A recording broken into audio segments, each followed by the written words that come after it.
We have seen probably what I consider the worst election in our recent history because of the Electoral Law Act of 2022, which gave so much hope and the huge expenditure we put into technology. Do you know what it means to spend over 1 billion? So there was so much that was promised, and then we went back to what it used to be. For me, that is devastating, said Peter Obi.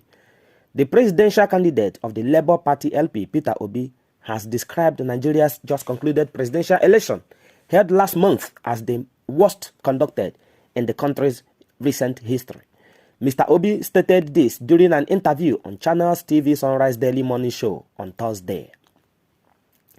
He lamented that despite repeated promises by the Independent National Electoral Commission, INEC, to ensure that the elections were credible and successful with the help of the BVAS technology, coupled with the huge amount budgeted for the exercise, the process was far below expectations.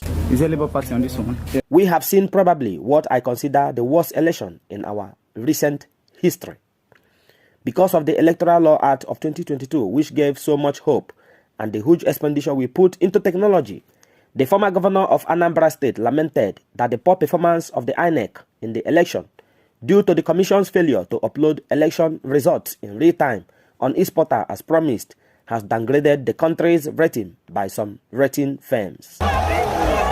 Look at how they downgraded us globally all over the newspapers, starting from the Financial Times to the Economist, to Chatham House, to institutions that don't make comments to start making comments, bringing us so low in the Committee of Nations. Even one of the rating agencies downgraded our ratings. Voila. A country as big as Nigeria, the giant of Africa, supposedly a nation that should be celebrated globally, 63 years after independence cannot conduct a simple election. For me, the struggle is on and we must reverse the situation, Mr. Peter Obi said. When asked about the key factors that made this election the worst in Nigeria's history, the LP candidate said, the issue of so-called BVAS, which I have changed to basic value acceptable. So, you have promised that you are going to conduct an election through a process, and that process failed completely.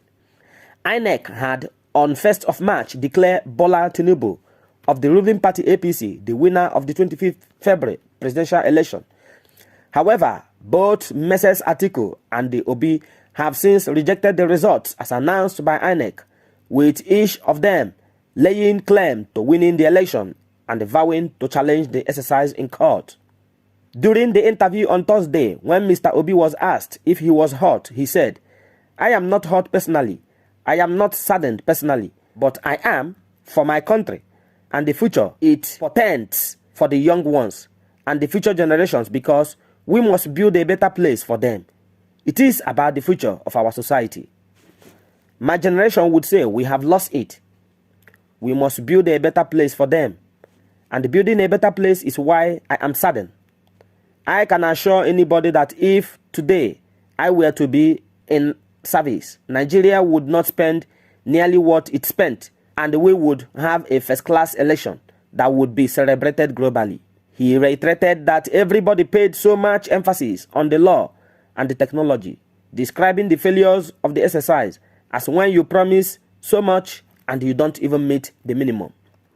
Mr. Obi said, whenever there is an election announced globally, what it does is that it uplifts the ratings of that society, but that the conduct of the recent presidential election has further dampened the morale of youth who had so much hope in the process, while vowing that we must build and bequeath them a better future. Mr. Obi assured that he is on course to getting justice.